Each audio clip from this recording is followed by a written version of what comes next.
It's the Knicks, Jets, etc. podcast with Alex Trataros, John Meleka, and Ricey on the beat. Let's go.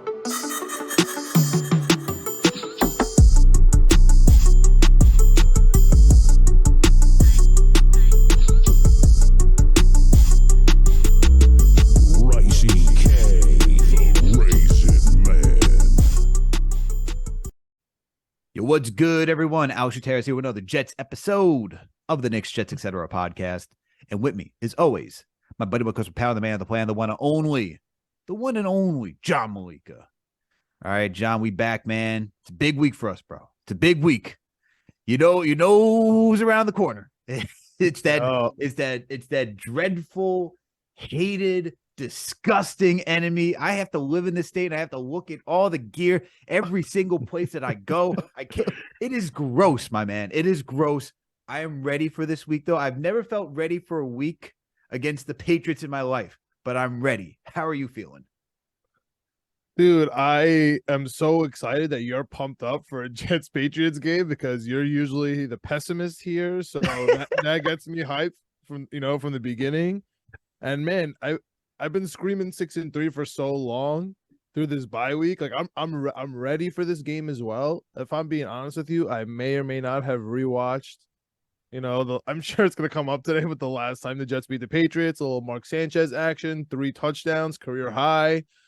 You know what I'm saying? There was a McCourty on the other side there. They had a nice defense. It was just really similar. So I've been getting myself hyped up as well. I've been watching all the Billie B press conferences. I can't stand him, and it gets me so hyped. Like it's almost like WrestleMania or like wrestling when we were kids. Oh, where, yeah. like the other person would just say so many like ridiculous things, like a boxing match where the other person just say so many, so you have so much animosity. Like I can't stand Bill Belichick, and like what are you talking about? The Jets are the Jets. Oh goodness, I can't stand him. So I'm ready as well. And we honestly have a great guest because last time he was on, he got us again. He was talking a lot of smack about the Jets, and he was right about that part. He was wrong about the part with the Patriots. So we'll get into all that. So I'm just as I am excited about this Jets Patriots game because the Jets can go from first in the division or last in division out of the playoffs with just a winner or a loss. I'm also really excited with the guests we got on here because there's so much to talk about up and down the board. For sure. And for everyone, we got a returning guest, friend of the pod. This man has got he is climbing the ranks. My guy, he is climbing the ranks. We got the one and only Shukri Wrights, play-by-play broadcaster and commentator for Brown University, Bears, BU Athletics. You can find him on ESPN Plus. This man's an on-air host for WMFO. He's a Bleacher Report insider. He's a podcaster for Believe Network. Is there anything you don't do, Shukri? Is there anything you don't do? That's the big question now. He's the number one Bruins fan, I would say. Like riding through like with public relations, riding through videos every single morning, just like a hello to Bruins fans, like pump ups for the day. He's really doing it all out there. First and foremost, hello everybody. Thank you for having me back on. It's been quite a journey the last year. Since I was last on, it's been life-changing in every way. And to answer your question about like, is there anything that I don't do? It's like, listen, this industry, the sports media industry is a grind, and people think that though you just make videos and that's all there is to you. It's like, no, like you are horrifically mistaken because I do radio shows. I've done on the national level. I do podcasts for the Believe network. That's called Believe in Boston Betting, which you can find on iHeartRadio, and that's where a lot of my listeners tune in and listen on iHeartRadio. And it's been a blast. It's been a grind, I tell you that for sure. And also, man, the last time that I was on, my broadcasting career hadn't even really begun to take shape yet. So to say that a lot has changed since the last time that I was on with you guys is probably an understatement. And I really do think that. Yeah. Well, look, we're here, man, to really get into this Jets Patriots stuff. We're happy to have you back. We're happy to see you keep climbing the ladder and accomplish so many great things. But God damn it, this is Jets Patriots week, so we're gonna get into this. There's no better person to get into all this with you. Shu, all right. So let's talk about this game. All right. Yeah. Patriots are -3 at home. The AFC East is on the line. Jets Patriots, man. What's up? What's going on? Well, I would be remiss if I didn't start by talking about the fact that because of the Bills' epic choke at home against the Minnesota Vikings on Sunday, that this division has become absolutely interesting. Because listen, I thought that when the season began that it was going to be the Bills' division to lose, and I still feel that way. But now, with the season that the New York Jets have had, I'd be lying if I said that I'm not pleasantly surprised. I really have been very much surprised, and what I'm not surprised by is what the New England Patriots currently find themselves in, like what they are and where they are currently, not just necessarily in the standings. But if you told me that this team would be 5-4, last place in the division, I probably would have not have believed you. I would have said third place, yeah, maybe, but last place at 5-4, you're above 500. It goes to show you that the AFC East right now is one of the two best divisions in football. The other one being the NFC East. And as far as the Jets and the Patriots are concerned, let's start here. I talked about in my video a few weeks ago which you can find on Twitter. I talked about how the Jets front seven has been a force, probably the best front seven in the AFC that's not the Buffalo Bills. And I said going into that game that the front seven was going to be a problem. It was going to create problems for the offensive line that has been beleaguered at times this season. And I think that this game on Sunday at Gillette between the Jets and Patriots, it's going to come down to the battle of these two factors here. Number one, the front seven of the Jets versus the offensive line for the New England Patriots. That's number one. Number two, and this is probably the most underrated aspect of the matchup that I think that a lot of people aren't talking enough about, and that is the secondary of the New York Jets versus the receiving core, the offense of the New England Patriots. Yeah. Because as much as we may joke around, but I'll say this on a serious note, I can't remember a time since the early 2010s where you've seen a secondary this good.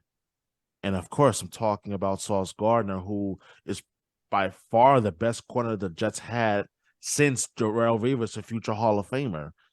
And that's really saying something. So this matchup between the Jets and Patriots on Sunday is going to be really interesting for a variety of reasons. Obviously, there's a chance that the Jets, with a win, they could be 7-3, and the Patriots could fall to 500, 5-5.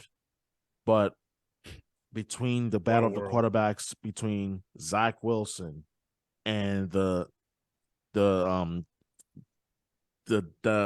I guess you could say like the overall just falling apart of Mac Jones as well has really been a big story here, and the once upon a time quarterback controversy as well between him and Bailey Zappe. So it's a lot of things to look out for between the Jets and Patriots this Sunday.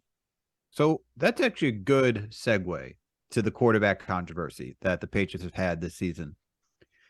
How do you feel about Mac Jones and Zappe? Like, is the controversy died down? Is there still a controversy?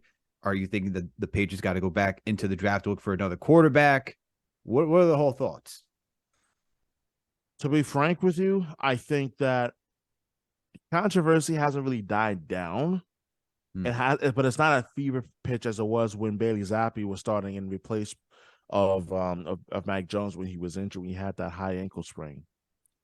And you know what's interesting in my mind is that this was going to be a question even after he had returned. Can he limit the turnovers? Can he produce in the red zone? Because the turnovers prior to his injury was a problem. And I talked about this even when he returned, and I'm like, man, if you can't not turn over the football, especially in the red zone, I'm sorry, but this is a recipe for disaster. And some Patriots fans will say, well, what is it going to do with a banged up offensive line? Well, you can play with a bad offensive line, but turnovers ultimately kill you in the NFL. But then also, I go back to the game against the Indianapolis Colts 2 weeks ago, and I can't help but to feel that if there's a number one concern that I have for the Patriots going into this game against the Jets, easily red zone offense. Because this team has become too reliant on the leg of Nick Folk, and kicking field goals is not going to win you games in the NFL. It's just not.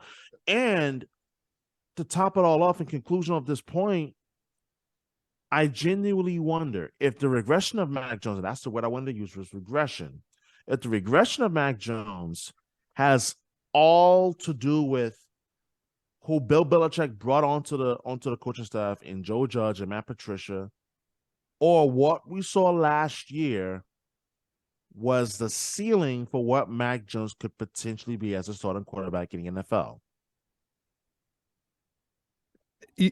Listen, there's so much to break down here, but overall, I want to start off with, I love that this is where you're coming from this time that you're on this show, because last time you were here, it was Mac Jones is here. He's ready to go. He's about to run through the system. He's the truth, because he was doing well, right? He was being the game manager, and he was doing fine, and he was doing everything that everyone needed the Patriots to do post Tom Brady. And then they spent the tight ends, and they did all this weird stuff, and everyone was defending it because it's Bill Belichick. And now we're here.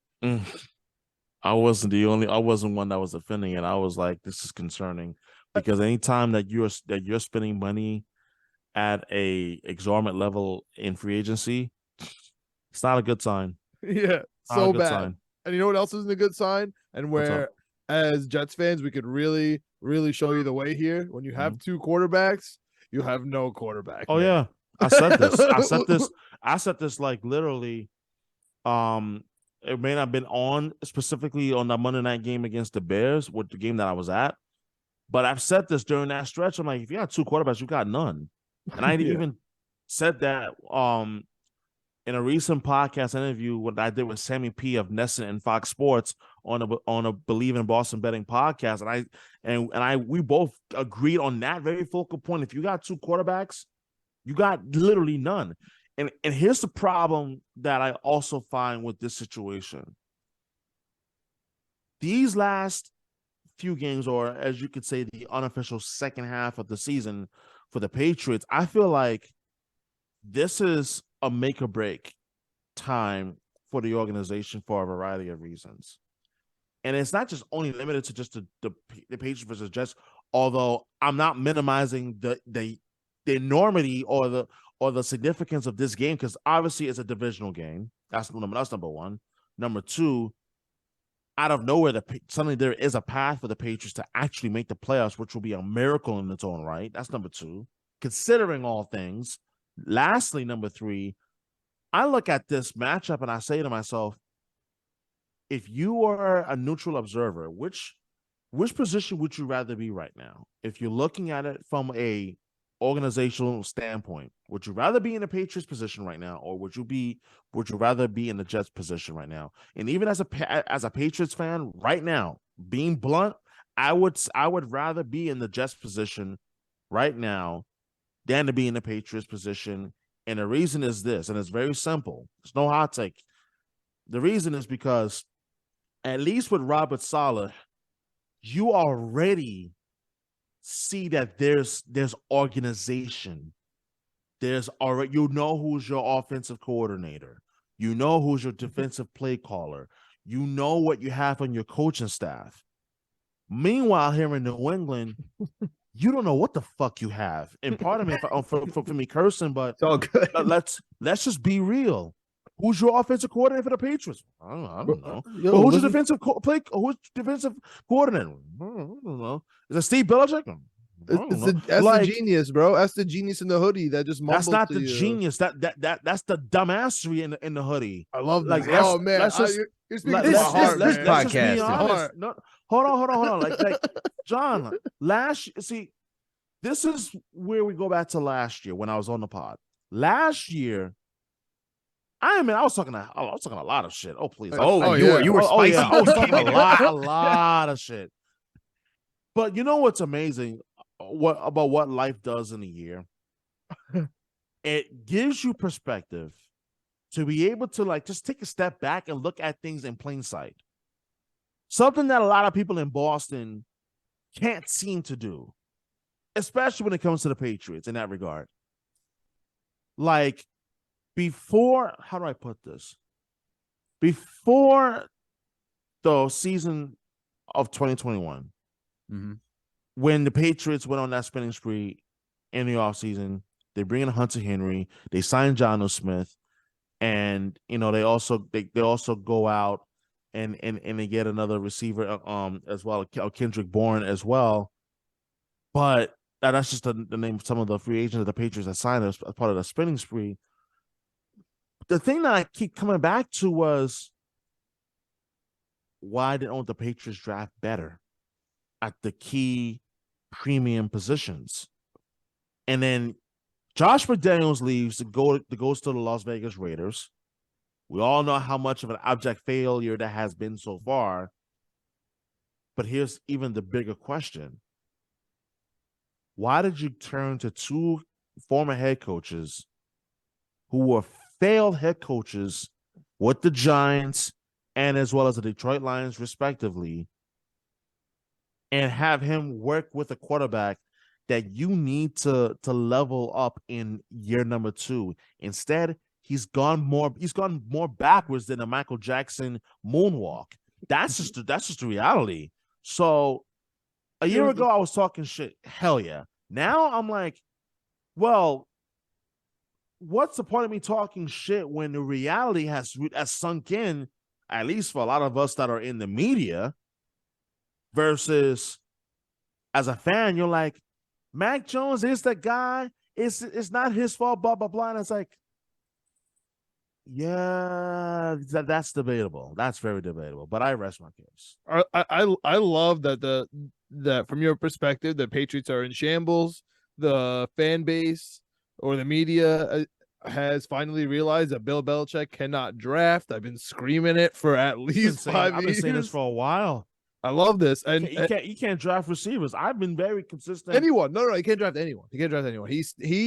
The Patriots are the worst drafters of the last decade. It's actually hilarious how bad they are. But you could always go back on the Tom Brady pick, which was absolutely ridiculous, and you could lean on it. And he does all this tomfoolery at every single press conference, which really pisses me off this week, especially with all the Jet stuff he's got going on. He started with the CJ Mosley stuff the week before the bye week. And, I'm so glad that the Patriots are against the wall here, because just like the Patriots did to the Colts, where you just went in there, you ruined the Colts organization, and you just tore it apart because how bad that looked. I'm hoping for that, but it doesn't have to be a blowout for that to happen for the Jets and the Patriots, because, all that talk about how, a couple years ago, it was the homecoming. You guys want to be the homecoming for the Jets game. Patriots players are talking all that nonsense, all the ref stuff going on every single time we play, right? So last game we had a couple referee, plays. We won't get too into it, but the reality of the situation is Zach Wilson has 7 interceptions against the Patriots in 2 appearances. So he's back to the wall as well. This is for all the marbles, and honestly, at the end of the day, we're kind of similar, right? We're good up front. We're not so great against the run. The advantages, I have to say, obviously besides the skill players, where it's obviously advantage Jets, in my opinion, at least. Mm-hmm. The defense for us, as you mentioned, the secondary, that's our strength. That's where we obviously are over the top. But let's just get into this real quick here.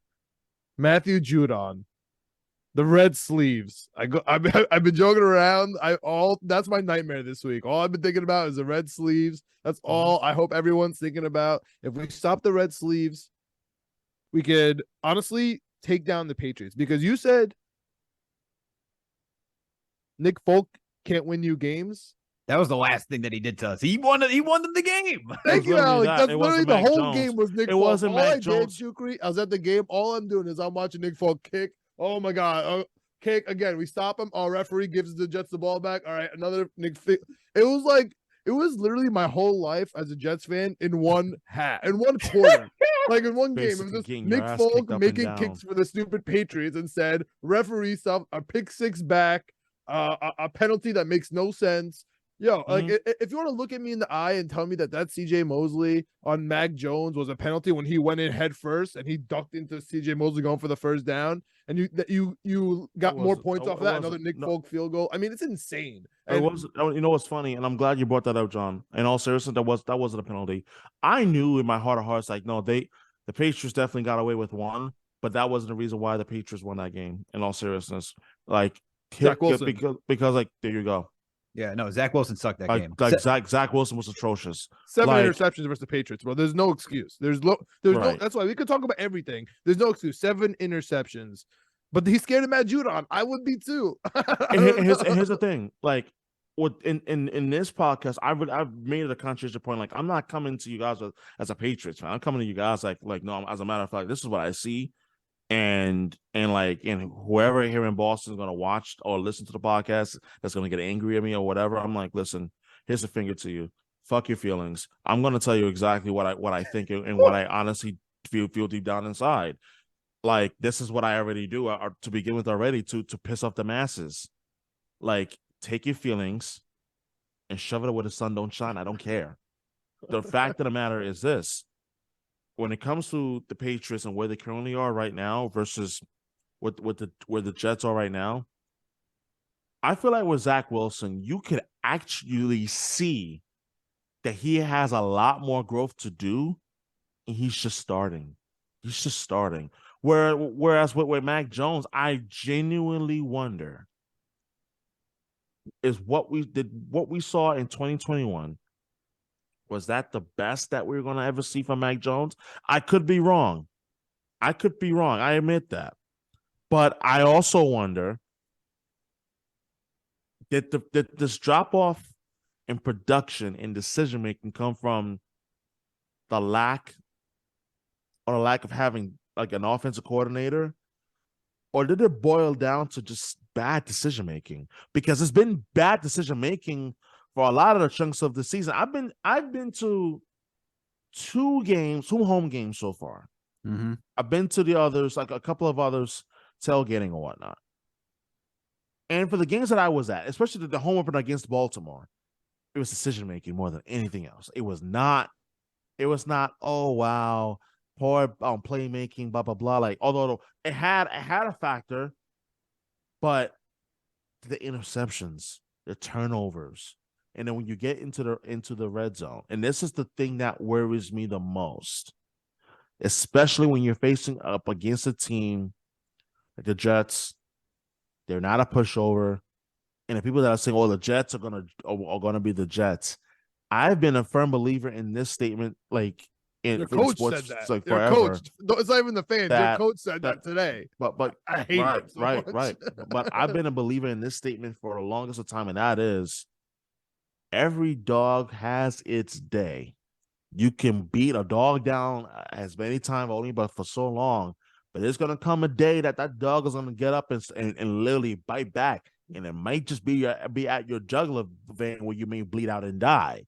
Hate to be morbid, but the Jets are that dog that's been beaten down for so long, and that day may be this Sunday where they may just jump up and bite at the jugular vein of the New England Patriots. So, with all of that being said, I look at this and I say, you know what? If the Jets are going to win this game, one of 2 things is going to have to happen. When the Jets win this game? If the Jets are going to win this game. There's a Patriots. I said what I said. Bet. if they are going to win this game, one of two things are going to have to happen. Number one, the secondary for the New York Jets are going to have to make it a living nightmare for Mac Jones. That's number one. Easy. Number two, if the Jets are going to win this game, this other factor I do genuinely believe it's going to be so important. The Jets are going to have to find a way to run that ball because losing Bryce Hall, absolute fucking killer for that run for that running offense, for rushing offense.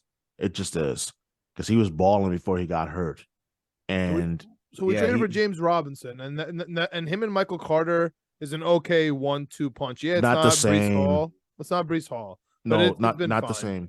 No, right. it's definitely not the same because Breece Hall has that home run ability. Yeah, that explosive that I haven't seen in a Jets running back since Curtis Martin. Thank you for reading my fucking mind. Thank you. No, I'm serious. I'm dead. In Curtis Martin, no, he is a Hall of Famer. Yeah, like, and for good reason. Like I haven't seen that in a long time, and like losing him is like, damn.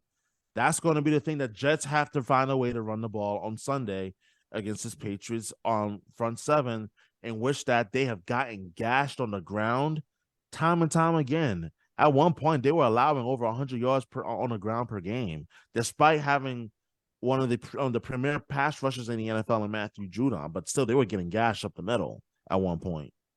For sure. And like for the Jets, when it comes to like Breece Hall, like he's a bell cow, man. He can carry the ball 20 times. You know, you put Michael Carter in there for like 5, maybe even 10, because the Jets do like to run the ball.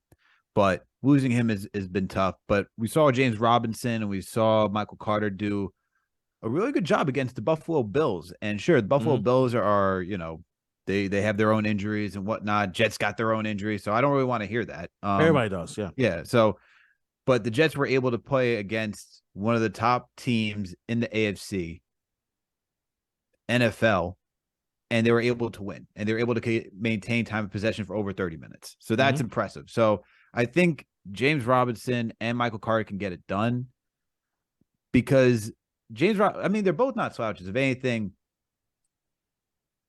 it's like having a 2A and a 2B, you know, that they're pretty consistent. That's what it is. And we can even have someone at that type of level that's interchangeable. That's very helpful.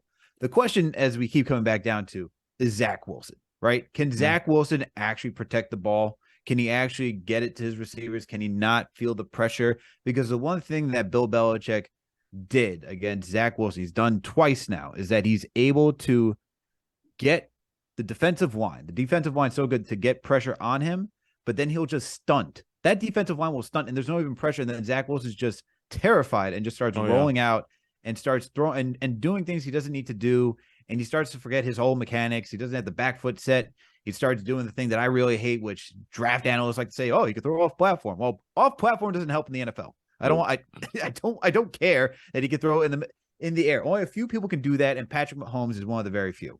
So it really comes down to Zach Wilson. I think the running game will be there, but obviously we can't do what the Patriots did against the Buffalo Bills and run it an entire game. That's not realistic. So we're really focusing on Zach Wilson today. And is it not realistic? Is it not realistic? Because that's exactly how we beat the Buffalo Bills. That last drive, we actually ran the same exact run play 5 times in a row. Yeah, but you still had to have like Zach Wilson throw it like 20 times. You know what I mean? Like at least he had 20 attempts. You know that there's like some sort of balance that has to come out here with that.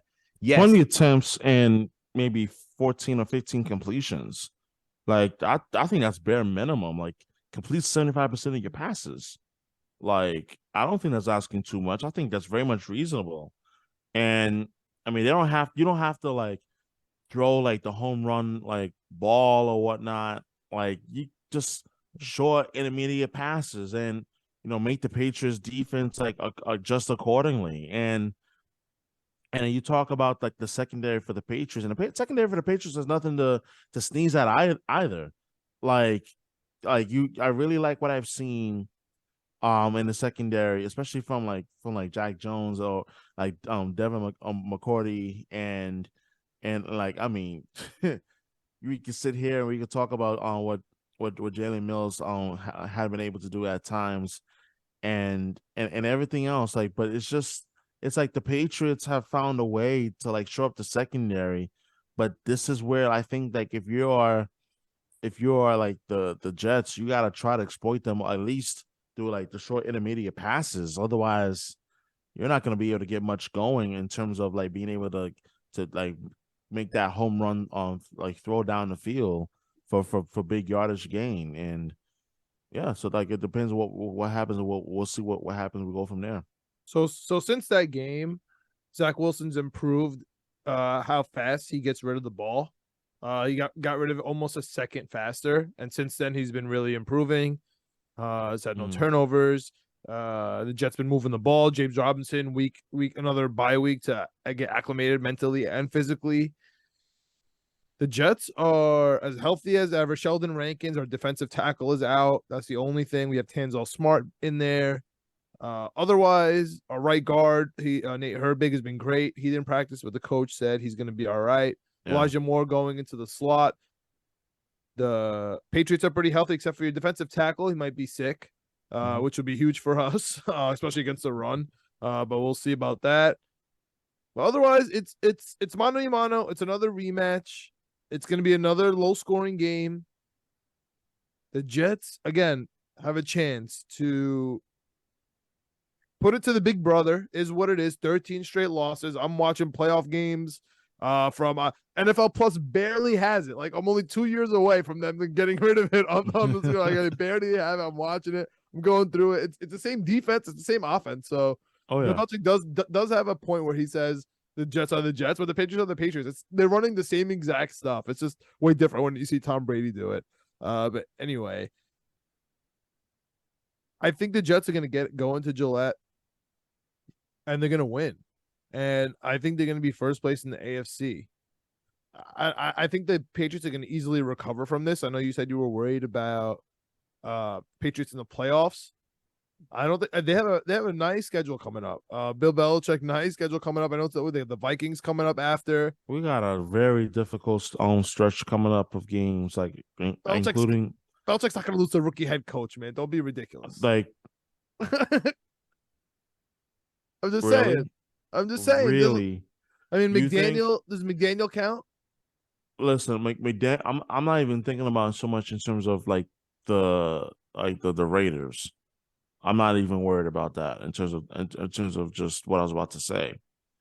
But when you look at after the Jets game, and this we can include the Jets in this regard. The Jets, and then you also have I think like the following weekend we got Thanksgiving like in Minnesota against the Vikings. That's a massive matchup. And right now, to me, I think it's a mismatch. And then also on Thursday night, next Thursday night, the December 1st game, we got the Bills at home. And then we got to travel out west to the Cardinals and the Raiders. Yeah, exactly. And we still got another game to play at home against the Miami Dolphins as well. So with all of that being said, I just think that right now, and as well the Patriots, they also have another game against the Buffalo Bills in their regular season finale. So I look at this and I say to myself, man, if the Patriots didn't use their bye week to do some serious self-evaluating, they're not going to go very far in terms of the playoff picture or even make the playoffs. Because the reality is like the rest of the schedule, I saw this earlier, in which they have the second most difficult schedule in the NFL in terms of opponents' winning percentage combined. It's in the 600s, like low 600s, but they have the second most difficult in the NFL. And I just went through like basically all of the opponents. Yeah, those are big deals. I mean, listen, nothing would make me happier than the Jets starting the downfall of this last era push of the Patriots. What do you honestly think is going to happen in this game? What do you expect from the Patriots in this rematch? You saw how the first game went. Right. I know you watch football. I don't need your opinion. I know which team looked actually better on the field, but the Patriots won the game. So what do you think is actually going to happen in this game? It's 0-0. We're not going to have hot showers in Gillette. We already know. I'm sure the heat's not going to work on the benches. We already know. The ref calls are going to be crazy. We already know everything is against us here. 13 straight.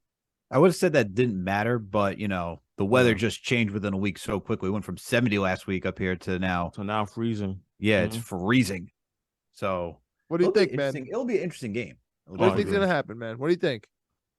To be frank, I think that the Patriots could very possibly lose this game.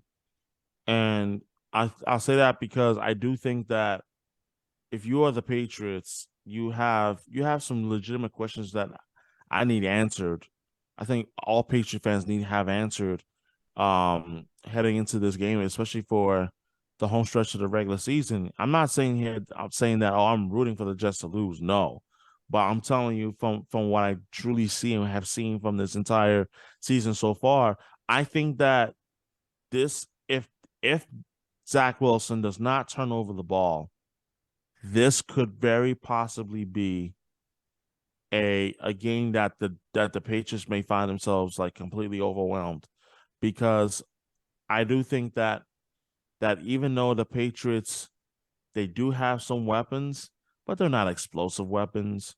And I do think that even though Elijah Moore isn't like a home run threat, so to speak, but he is the Jets' version of Julian Edelman, so to speak, in terms of being a really good slot receiver that could cause problems, especially over the middle of the field. And I just think that like if I'm the Patriots, that you do spend a little extra time on like film figuring out like what can work this time and what won't work, because I do think the Jets are going to come out swinging, looking to make a statement very early on in the game. Hell yeah.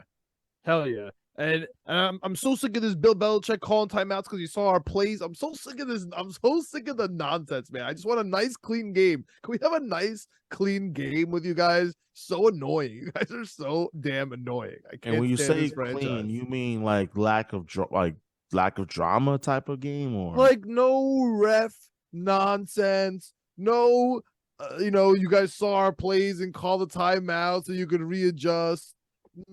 None of that. Just a nice, clean game. If it's Nick Folk, if he ends up beating us again, so be it. If Mac Jones actually beats us, so Folk be it. ends up beating us again, I'm gonna laugh my ass to the freaking. I'll need the ambulance to come pick me up. I'll need the ambulance to come pick me up if Nick Folk beats us again. Oh yeah. But look, I think for this game, personally, I think the Jets are going to win this one. I think Zach Wilson has there's definitely a chip on his shoulder. I think he wants to go out there. All he needs to do is just play within his envelope. Just do nothing crazy. Just use his skill sets. Be productive. Don't be over aggressive. Make the smart plays. Protect the ball. It just comes down to protecting the ball. Oh, yeah. But I think for you, Shoop, when it comes down to like how do you evaluate the Patriots? Yeah. It comes as a Jets fan and seeing when we had Sanchez and going through that era, I'm hearing like we went through the whole Schottenheimer world. Oh, we need someone better because Schottenheimer's not the right dude to really help Mark Sanchez and all. Oh yeah. Stuff. And then literally the coordinator the last time we beat them. I know, and that's the thing, right? And the joke is that we're like, we complained that this guy was not it. Somehow, I think the fans got him fired, and then next thing you know, everything starts to go haywire. So, as much as it could be, the coordinators that you have for the Patriots, you also got to look at the quarterback too. Like at the end of the day, Mark Sanchez wasn't it. Like there was a cap that we saw that cap the first 2 years, and that's it. And that could be the same thing for Mac Jones too, because when you start seeing poor decision making, which is what happened to Sanchez. Sanchez just had some plays where it was like, what is going on? Like, what the hell were you do? What the hell were you thinking? Oh yeah, exactly. So that is what I think for Patriots, like Zach Wilson did that too, but at least he pulled back a little bit. A little bit. So Alex, what do you think? Do you think we're gonna win this game? Oh yeah, it's gonna be a bloodbath. It's gonna be a bloodbath. Oh my god! Yeah, for real. I think it's gonna be tight. Yeah, it has to be tight. 2017 Jets is what I'm going. Oh, okay. That's not a bloodbath. I was thinking 24-20. Oh no, defensively it's going to be a bloodbath. It's Yeah. going to it's going to come down to who makes a turnover, who makes that crucial turnover. 24-20 for Shu, and what do you got, Alex? 2017 Jets. 20-17. Mm. Man, You do another 22, John? I think I'm gonna do 22-17 again. I'm just gonna ride it out with 22-17 Jets. I listen. This is the start, man. Shu, I love that the two Jets that you mentioned on this podcast, whether it was intentional or not, were the two Jets that we share with the Patriots, Darrelle Revis and Curtis Martin. I'm sure Of it's on course. purpose. So, like, I didn't even realize it until you now mentioned. I was like, you're right. Damn. Yeah, except the only difference is that we took Curtis Martin from the Patriots. The Patriots took Darrelle Revis from the Jets. Well, listen, we're putting him in our Ring of Honor next week, so this could be a huge start for the Jets. And regardless of how this game goes, it's huge for the Jets to have this playoff atmosphere. They had the playoff atmosphere with Buffalo last game at home when I was there. They had the playoff atmosphere in Green Bay when I was there. Honestly, it did feel like a playoff game, and they were booing Aaron Rodgers at home, which was insane. And then now we have the Patriots in Gillette and our backs against the wall, and we need this win, and we know what's at stake, man. Regardless of how this game goes, this game is going to be really important for how we actually end up. Jets win, first in the AFC. But Shu, now that the Jets have won this game already, let's move on really quick to a different sport. You've been really busy these last couple weeks. More off the ice stuff, which is crazy because the Bruins are probably having one of the best years that I can remember, one of the best starts in a long time. My Rangers, not so much. But really quick, I found out personally about this whole Mitchell Miller stuff. Honestly, from you, just like reading all this stuff, you were writing letters to the Bruins organization, videos going off, really setting the fan base off, kind of starting this whole hurrah. And it's so funny because at first I was like, who is this guy? This is kind of weird. Maybe it'll be better if they just like kind of don't go off, like maybe like don't like project his name, because now like somebody like me now knows who this guy is. You know what I mean? Like, but then you start reading the story, then you start reading what's going on, and then you find out that you hear the other side of the story, right? We got a statement from the other side. So you want to just tell us real quick about that little controversy with the Bruins and kind of your role in the whole situation? Let me first start off by saying that it wasn't like a little controversy. It was and this is no shot at you at all. Like this was a really big story. Not just only like number one, obviously in the hockey world for sure, but this became a really big like human interest story as well. Like locally, in which that the Bruins really screwed themselves up big time by signing Mitchell Miller. And what the thing that I want to always remember this from like 2 weeks ago when this happened was I remember like I had that afternoon I had turned off my phone for almost 2 hours because I had some matters I needed to take care of, and I turned my phone on unbeknownst to me that the news had already broken, and I had people tweet at me in my mentions on Twitter, and they're like, "Shoot, what are your thoughts? What are your thoughts?" I was like, "What the hell's going on?" And I saw the news story. I was like, "Mitchell Miller. Let me go and look this up real quick." And I saw that this was the same guy I remember a couple of years ago who was initially drafted by the Arizona Coyotes, but the Coyotes basically rescinded their pick. And I was like, "You're bringing in this guy into the..." I went into a state of rage that I can't remember a single story has brought out of me before. Like it was bad. I was genuinely angry then. I'm still pissed off about it now, and it's not going to go away. It hasn't gone away, although I haven't really spent a whole lot of time covering it as I initially did in the initial early days of this situation. But I just think that the Bruins really let down a lot of people, especially hockey fans of color, like African American hockey fans, disabled fans, who like as you may know, Isaiah Meyer Crothers, like he's developmentally disabled, and it was just a massive slap in the face to everyone that's like impacted that, and I just felt that, and a lot of Bruin fans just were like so angry that Friday, and even now that they're still pissed off about it. That hasn't really changed. But I'm going back to specifically the day of the news. Like Bruin fans were as angry as I can remember about any particular story in matter in probably ever. And I had someone who reached out to me that Friday night. I was out in the seaport, and I just needed to just be out and just try to clear my mind off of things, because like I was pretty emotionally charged rather, and someone reached out to me in private and said, "Hey, I was able to get a hold of the police report,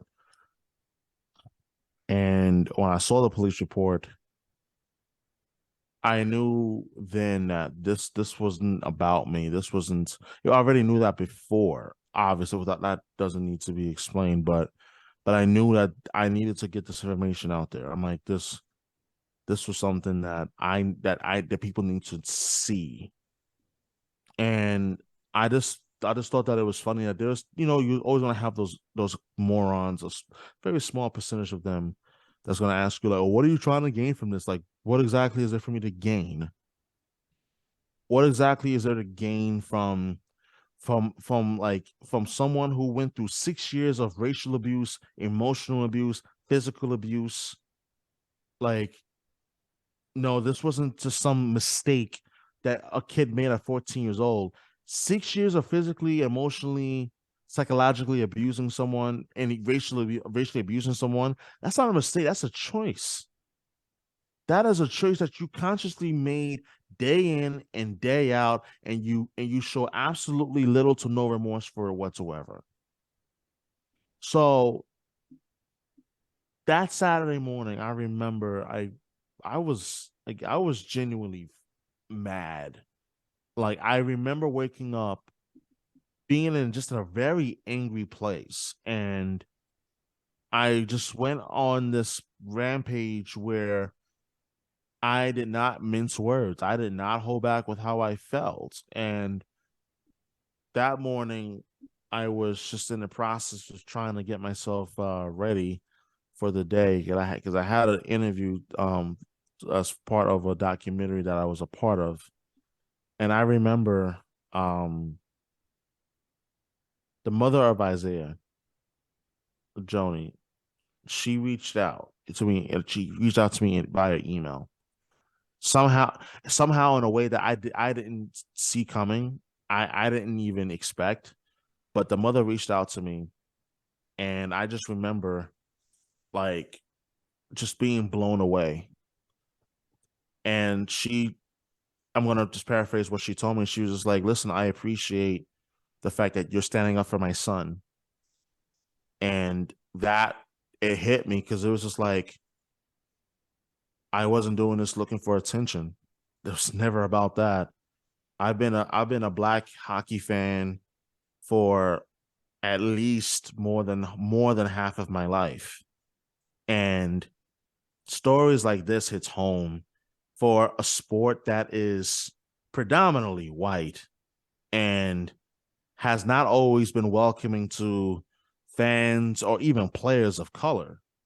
So for the mother who reached out to me, like it touched me so much that like I actually got emotional, because it was just like, look, I want some kid that's out there, some young child, male or female, or whatever they identify as, to be able to see someone that looks like them and know they are that they are heard and accounted for, cared for, and loved for, being able to use their platform to be able to talk about what has transpired, and the anger that resonate and that still resonates, and to be used in a way that not only brings people together, but it helps unify people as well. I think that in itself is something that I don't think proud is something that I feel, or pride that I feel, but I felt a sense of responsibility. And the reason why I felt a sense of responsibility was someone a few years ago, true story, challenged me, said, "Hey, I want you to use your platform to speak out on important matters, important issues." And when that challenge was given to me, it was someone from back in New York. I may add, I took it personal because I said, the bigger the profile that I become, the bigger the name, the bigger the voice that I grow into, and as well as I become in social media and even in media circles as well. I think it's important that you know how to use your platform wisely and accordingly. And I think that in itself is why I wanted to really make it a point to share what I did. I say, hey, I'm writing to the fan relations of the Boston Bruins. Hey, I had a conversation with the mother of the child. And when you have, and this is why I feel like, and I feel very strongly what I'm about to say, and this is why I feel as strongly as I do, and I'm never going to expect simple-minded people who purposely choose ignorance and hate above all else. But when you interact and talk to the parent of a child who went through something like that for 6 years, that changes your entire perception of the whole situation. That changes everything. That changes everything. And it changed. And I remember walking away from that conversation because the last thing I had asked her, and I said, listen, there are fans that are asking me that want to know, how can we support you at this time? And I'm asking her, I'm like, hey, how can I support you? She said, I'll just ask for one thing. Just pray. Because my son is not in a good it's not in a good headspace right now. And that's just the power that I think that if we work together for what's right and for what's good, that we all can potentially have. Doesn't matter how many followers you have on like Twitter or TikTok or whatnot. It's about being able to know how to use your platform, or use it for good, and use it for the betterment of people. Yeah, and you've done that, Shukri. You stood up for a voice that needed to be needed speaking for, right? And that was difficult. And to you, it's great. And you use your platform for good, which you talked about. And not only can I say that we're proud of you, but I'm sure that the Boston Bruins fan base is proud of you as well for doing such thing. And even the NHL and anyone who's out there that looks to be not a hero, but to be an advocate for people who aren't able to speak for themselves, who don't have a voice, right? And that's what you did. And I think it's very important that we have these conversations and we bring these issues to light, because there's some people who shouldn't have a platform like this guy who, being on the Bruins coaching staff because of it's not even wrongdoing. It's pure torture. It's criminal, honestly, in my opinion. Yeah. Because you shouldn't be treating anyone like that. And I think you did a standout job, and thank you for doing that. Yeah, it was pretty cool. Especially because like we're not really into the whole hockey fan base in general. We definitely don't know about draftees. You know what I mean? Yeah. And so this would have never been on our radar, especially because it's the Bruins. So it was really awesome that you took that head on. And I mean, the stuff was absolutely heinous. And I mean, again, if it was to another franchise, he could have just slipped through the cracks. You know, this whole thing might not have happened, and he could have just like went through the minor leagues of the NHL and kind of made a team. And so, you know, it's really cool that you did that. It's really cool that you also put your neck out there, because I know that you're being kind of modest about you know, the little percentage that you mentioned of people who are naysayers, and like, you know, you kind of downplaying it. I'm sure that the stuff that I saw that you made public, you know, was pretty bad. I'm sure there was other stuff on the side. So good on you for taking that on your head. And honestly, like, you are a diehard Bruins fan. It's so hard to go against your fan base. Like, for example, we had the whole Tyreek Hill thing, right? I mean, Tyreek Hill's about to be a Jet, and we're all like, all right, like, you know, sounds good. You know, no one was going to be out here, you know, going hard, you know, and against, you know, Tyreek Hill coming to the Jets, and for what reason and stuff like that. So, you know, there is something to be said for stepping out and putting on your neck for, you know, maybe he is an actual good hockey player. You know what I mean? You know, that's why he got drafted. You know, maybe he's good at the actual sport. So it is really cool that you kind of put your morals over your sport. You know what I mean? Which is difficult to do sometimes. And we see it all the time, every single day in sports. You know what I mean? No, I get it, and I do I genuinely do appreciate that. Because like sometimes there are things that are bigger than sports. It's about life. It's about people, about how you know, how you deal with with people, and how you choose to interact with people. And I think, and listen, I'm not gonna sit here and cling on to any sort of perfection at all. I'm not, far from it. But what I will say is that more than anything else, it was basically a call for action. It was really more of like using what I've been blessed with and what I'm fortunate to have, and speaking on such, especially something on a on such a deep level where I know I've personally felt like it affected me, and it did affect me, and it affected me in such a way in which that um I don't think the job is done fully just yet. The team still currently has Mitchell Miller, but they are, it's only because of legality reasons, and not simply just being able to like terminate the contract. But I do know that it does take guts, because one, anybody can be a tough guy or a harder on social media, and I've grown to know that over the last like year and a half, especially being active. Keyboard Really, warriors. exactly, Yeah, keyboard this guy's on Knicks warriors. fan TV getting screamed at every day. Like, I mean, it's so easy. Like, but and then there's another thing where I feel like I was reminded of that today, in which that like in person, where I have a lot more people that are approaching me um in public settings, and they just say, "Hey, are you so and so?" I'm like, "Yes." I'm like, "Why?" And they're like, "No, dude, like I'm such a huge fan of yours. Oh my God, like can I just like talk to you for just a few?" And I was like, "Sure." Or like, "Can I get a photo with you?" Or like, you know, like, "I really appreciate you and all that you're doing in terms of like your Bruins content and stuff like that."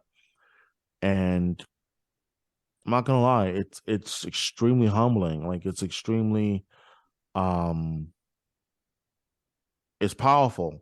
It's powerful. There's no other way to really put it, except that when you realize that your outreach is far more wider than you could have anticipated, not just based on the number of followers, but the people that see your stuff. And I've tweeted this out many times. You don't know who's watching. You don't ever know who's watching or listening. And it's up to you to like speak. You can either you can either do one of two things, especially as men. I'm gonna make this abundantly clear. You don't water down yourself for no fucking body, period. I don't give a fuck like who it is out there. You don't water yourself down for nobody. If they can't handle you at 100 proof, that's a them problem, not you. You learn to walk in your own power and your own authenticity, and you see how people begin to react to you. And when people see that you are genuine and you're sincere in who you are, and knowing of thyself ain't nothing that nobody, no goddamn troll or hater could ever say in your face or even in real life, because you know the value and the power that you carry and that you possess. And on that note, Hear that, that's a good Zach place to Wilson? end. You hear that, Zach Wilson? You silly. Silly. And on that note, that was a great way to end it, Shu. Please let our listeners know where they can find you and all your content. No, I appreciate that, Alex. Thank you. You can find me on Twitter at Shukri Wrights, at SHUKRIWRIGHTS with the blue check mark. You can find me on TikTok as well, same handle, Shukri Wrights. You can find me on Instagram at SWrightsRadio_. You could also check out the podcast, Believe in Boston Betting podcast on iHeartRadio. You could also listen to the Shukri Wrights Show, 91.5 WMFO, in the Boston area on 91.5 WMFO, or you can stream it on TuneIn Radio app, or you can listen to it on podcast format on iHeartRadio as well. And the Shukri Wrights podcast in it by itself, you could also catch it on iHeartRadio and watch it on YouTube as well.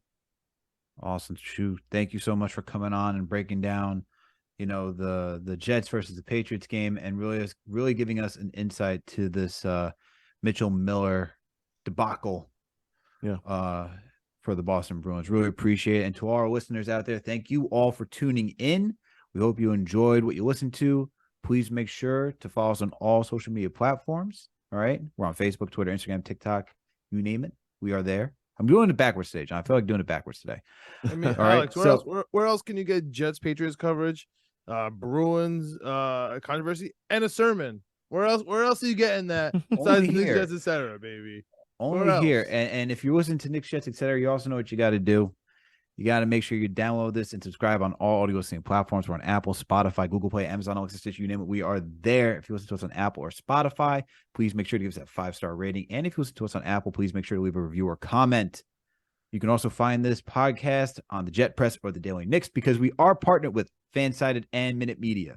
We also got that YouTube page, Knicks, Jets, etc. period. No one writes out, etc. That shit's wild. Find the page, subscribe, hit that notification bell. That way you know when a new episode drops. When we watch a video, hit the like button, leave a comment, add to the conversation. We want to know your thoughts and opinions. And we also got another podcast to check out, which is also partnered with Minute Media, Winning Picks Weekly. John, video producer Greg, and our guy and coach Chip Murphy. These guys go through every single sport possible. It's NFL season, college football season. These guys are on it. World Cup Greg season, struggled. baby. World Cup season. World Cup season. So make sure to go check these guys out if you like sports betting and if you like putting money down the line. Make sure to do so responsibly. Thank you all for tuning in for another Jets episode of the Knicks, Jets, etc. podcast. We out. Jets, Jets, Jets, Jets.